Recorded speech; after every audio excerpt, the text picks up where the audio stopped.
En ocasiones aparecen hombres y nombres que convulsionan la época en la que les ha tocado vivir. Y en ese sentido el siglo XVI es fecundo, es pródigo en estos héroes. Héroes del libre pensamiento. Miguel de Servet, nuestro protagonista de hoy, es un claro representante del erasmismo científico. Aunque no tengo claro si era o se sentía seguidor de Erasmo de Rotterdam, pero desde luego sí que fue fiel a sus postulados, queriendo o no. En el siglo XVI, si nos centramos en España, ocurrieron cosas destacadísimas. Una de ellas, el imperio. Y desde luego lo que más convulsionó, lo que más agitó la actividad social europea fue la reforma religiosa, el protestantismo, el luteranismo, el calvinismo, diferentes corrientes cristianas que se segregaban de la oficial por tal o cual cuita.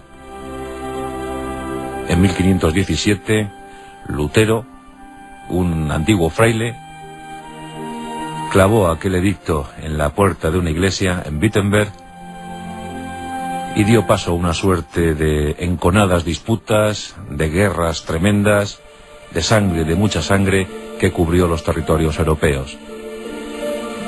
Era momento para la Santa Inquisición.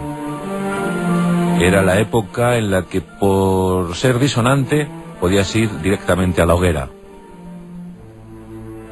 Y nuestro personaje, desde luego, hizo todo lo posible por ir a la hoguera.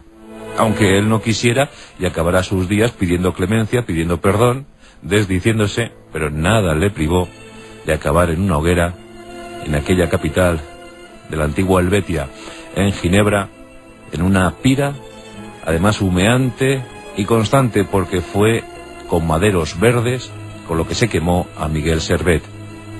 Pero conozcamos un poco más acerca de este aragonés obstinado y muy convencido de sus ideas. Miguel Servet. Nació en 1511 en la localidad ostense de Villanueva de Sigena, un precioso pueblo en el que trabajaba su padre en el noble oficio de notario. Y en esos paisajes de Huesca creció y fue feliz, un niño avezado y además muy instruido en cualquier lengua. Era un dotado para las lenguas. Con tan solo 13 años hablaba y escribía a la perfección latín, griego y hebreo. Con el tiempo dominaría también otros idiomas como el italiano, el alemán, el francés. Un auténtico intelectual de su época. En un momento donde leer y escribir era poco más o menos que tener el bachillerato superior. Pues con tan solo 13 años, Miguel sale de su pueblo para no volver jamás. Sale apesadumbrado, lleno de tristeza. Quería mucho a Villanueva de Sigena. Le gustaba Huesca. Por tristeza o por pena, pero lo cierto es que Miguel emprendió rumbo hacia Cataluña. Y en los territorios catalanes, en Lérida y en Barcelona, estuvo un tiempo, hasta que consiguió hacerse merecedor de la distinción de discípulo de Fray José de Quintana. Fray José de Quintana, que a la sazón sería confesor personal del emperador, del futuro emperador, Carlos V. Nuestro rey Carlos I de España, V de Alemania. Un hombre muy católico y que recibió alguna influencia de Fray José de Quintana. Durante años Miguel se curte, aprende, disfruta de los conocimientos del fraile. Y con él viaja incluso a Italia para contemplar la proclamación imperial de Carlos V. Ocurría en 1529, la localidad Bolonia. Miguel también había tenido conocimiento y había escuchado estupefacto cómo las tropas imperiales habían tomado al asalto Roma y la habían saqueado. Allá en Roma fue donde los guardias suizos cerraron filas para proteger al Papa. Aquella hazaña les valió ser la Guardia in Aeternum del Vaticano y de hecho hoy en día conservan los uniformes. Fue gracias a aquella acción, aquella defensa del Vaticano que hicieron los guardias suizos. Gracias a eso, pues perduraron en el tiempo y hoy en día les vemos en el Vaticano tal y como estaban vestidos en 1527, fecha del saqueo de Roma. Pero Miguel se va instruyendo, se va avezando, va creciendo como libre pensador. Ya concibe ideas propias y va a dar mucho que hablar. Por ejemplo, en 1531, cuando publica su primera obra, De Trinitatis Erroribus, un título muy esclarecedor sobre lo que piensa Miguel Servet, y es que estaba convencido sobre la falsedad de la Trinidad cristiana. No creía en la Trinidad cristiana, Padre, Hijo, Espíritu Santo. Pensaba que Jesús era más carnal de lo que decía la Iglesia. Y este libro, publicado cuando Miguel Servet tiene tan solo 20 años, ya le procura una encendida crítica por parte de todos los sectores cristianos, tanto protestantes como católicos. La Santa Inquisición incluso toma posiciones y le condena por la publicación de este libro, y apenas tenía 20 años. Ya comienza a ser perseguido. Negros nubarrones se ciernen sobre la biografía de Miguel Servet. Nunca podrá regresar a su patria. Nunca podrá regresar a Villanueva de Sigena. Le consideran un hereje, siendo poco más que un adolescente. Pero él era, desde luego, estaba muy convencido de sus ideas, de lo que iba diciendo, de lo que iba escribiendo. Miguel Servet va a ser prolífico, va a dejar una extensa obra. Pero, eso sí, tiene que asumir desde bien joven la persecución que la Iglesia realiza sobre él.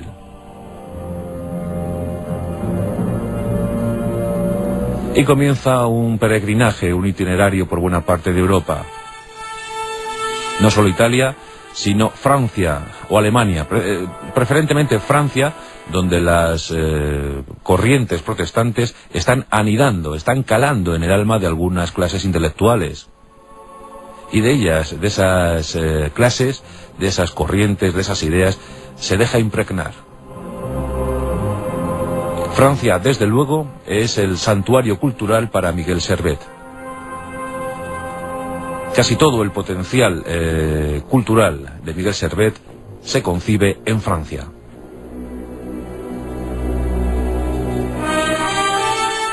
Las persecuciones le obligan incluso a asumir algunos seudónimos, algunos nombres falsos, y con ellos consigue deambular por estos territorios europeos. Conoce a un tal Juan Calvino, y lo conoce en París. Y como os podéis figurar, acaba la cosa en plena discusión, con una auténtica bronca, con un debate más que encendido entre los dos ilustres. Miguel Servet tiene que huir de París buscando mejor lugar, y ese lo encuentra en Lyon. En Lyon, desde luego, Miguel Servet encuentra sus años más felices. Se encuentra cómodo, a gusto, contacta con unos editores y trabajando para ellos obtiene un remanso de paz. Estos editores le encomiendan la misión de publicar, de editar 3 Biblias y 2 obras de Ptolomeo, del geógrafo Ptolomeo. Y parece que Miguel Servet va a ser feliz y que su biografía aquí se va a perder para el resto de la humanidad, que se va a fundir con el paisaje de Lyon, que trabajará como impresor y poco más. Pero es en esta ciudad de Lyon donde su historia realmente crece. y eso es cuando conoce a un médico llamado Champier. Con Champier hace estupendas migas, congenia a la perfección. Y claro, admirado y asombrado por los conocimientos de Champier, Miguel Servet decide estudiar medicina. Champier le anima a ello, ve dones, ve facultades en el joven. Y le dice que gracias a unos contactos que él tiene en París, pues puede ingresar en la Universidad de la Ciudad Luz y allí cursar sus estudios de galeno. Miguel Servet le hace caso, asume esa responsabilidad, abandona también con tristeza a sus amigos editores y encamina sus pasos hacia París. París en aquel tiempo es un auténtico hervidero. Se gesta todo, se apremia ante todo. Todo el mundo quiere destacar, todo el mundo tiene ideas, todo el mundo quiere hablar. Hay muy buenos oradores y hay muy buenos profesores en esa Universidad de París, donde Miguel Servet consigue su oficio de médico, de galeno. Hombre, ser médico en el siglo XVI suponía una excelente calidad de vida. Sobre todo si entrabas al servicio de una gran casa, donde trabajabas como médico particular, asistiendo a esa familia, la cual te pagaba muy bien, francamente bien. Miguel Servet trabaja en Francia como médico, en algunas poblaciones, en algunos pueblos, eso sí, con nombre falso, con seudónimo. No quiere darse a conocer, no quiere que reconozcan en él al joven que han quemado en efigie en algunas ciudades por hereje. Y la casualidad le empuja a Vienne, una ciudad pequeñita, bellísima, en la que entra al servicio nada más y nada menos que del obispo, el obispo local. Por entonces el obispo estaba en situación precaria de salud, un hombre frágil, y claro, cuando llega Miguel Servet, y además ya venía precedido por una cierta fama, una cierta aureola de credibilidad, pues el obispo le contrata, le coloca a su servicio personal. Y aquí Miguel Servet parece también que va a ser olvidado por la historia, que aquí va a tener unos años felices de retiro trabajando como galeno personal del obispo, sin desvelar su identidad. Y así transcurren unos años. Pero él sigue publicando y él sobre todo está muy interesado por el alma humana. Como digo, era un contestatario, estaba enfrentado a las diferentes corrientes cristianas, negaba la Trinidad de Cristo. Y por entonces se pensaba que el ser humano era pues poco más o menos que un cuerpo en el que estaba dentro de él pues la sangre repartida en su totalidad.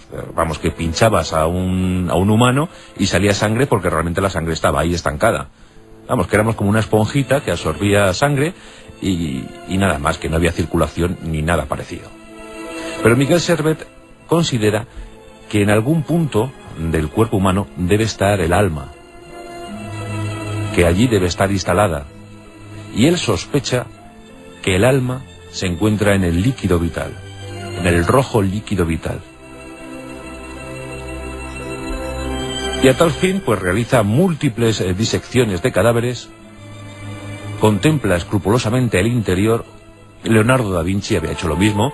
Leonardo da Vinci, una de sus facetas fue la de diseccionar cadáveres, preferentemente de reos, y bueno, pues Leonardo se había interesado más por el ojo humano. De hecho, se convirtió en un gran óptico. Pero a Leonardo no le había interesado la circulación sanguínea, aunque le había sospechado, dicen algunos.